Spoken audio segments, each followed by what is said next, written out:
So I'm honored to be joined by people who have been truly touched by my father throughout his life. Each one of these people represented here today is a part of a bigger community of people who had the pleasure and the privilege, I think, to come in contact with MT, or Mike Ternasky, as he's known.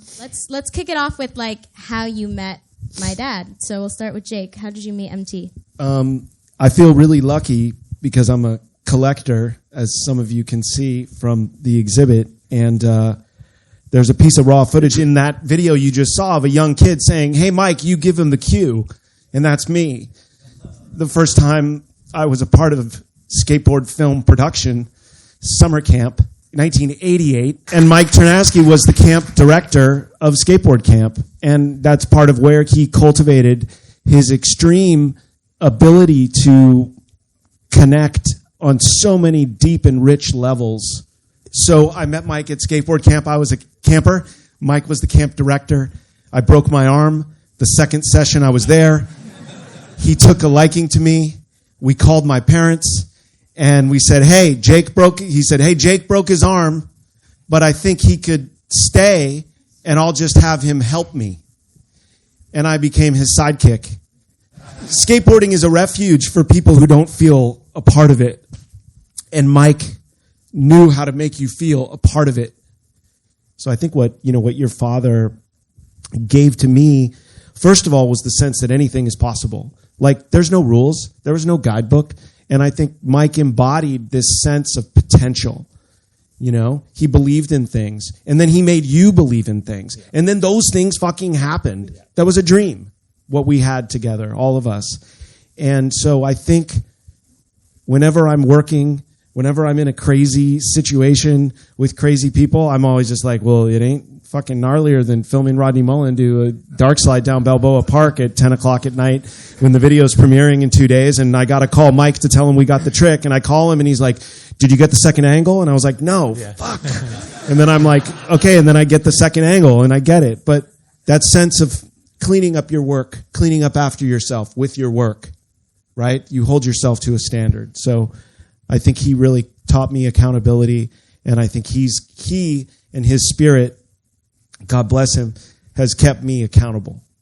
But when we really think about the modern skateboard video in the sense of a quote-unquote part, really the finessing and the honing of that part comes from the exhaustive work that Mike did that I think was an inspiration he was chasing. And you can feel it in the work that we saw. And the best way to feel it is there was, we had a Shackle Me Not with a skit. It's kind of funny. Then we go into Matt Hensley and Hocus Pocus, and you start to feel that vibe. I'm sure all of you just felt Matt. He did ollie tail grab manual over the trash can. He does a little grind in the grass, and like you feel the grit of the skating. You're like, oh, fuck, I know that guy. And Mike really understood how to combine music and skating to get you to know him. And then Sean Sheffy comes along in the Life video, which we show here. And now you hear the good, the bad, and the ugly.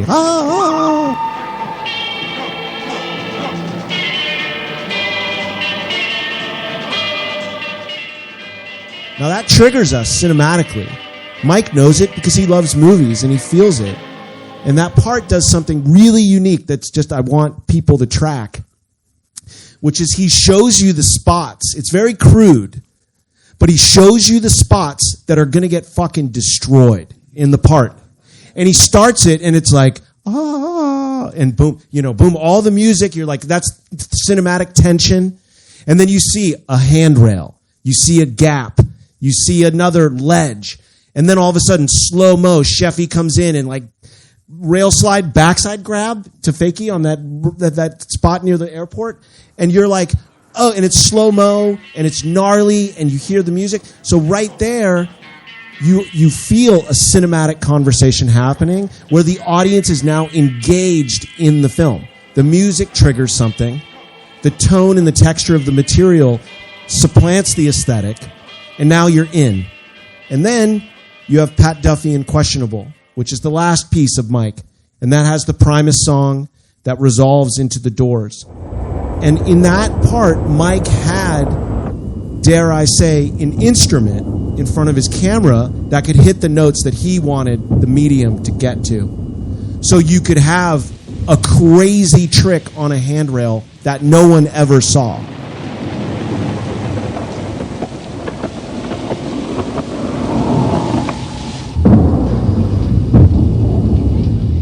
And so back then, no one knew about a video before it came out. So you sit down in the theater, which these videos were premiered at that time, and when Questionable premiered, people lost their fucking minds because they'd never seen anything like it. They'd never seen skating like it, and they'd never seen presentation like it. So Mike refined this sense of dramatic anticipation and a cinematic experience. And I think it was this collective, learned, intuitive feeling that he had. And that's what I hope you all take from it. And you see, virtual refines that. That's really Mike's contribution, is taking the medium, preserving in the presentation the fun and joy of skateboarding, but making it a cinematic experience. Making it so that people who don't skateboard could watch it and feel it.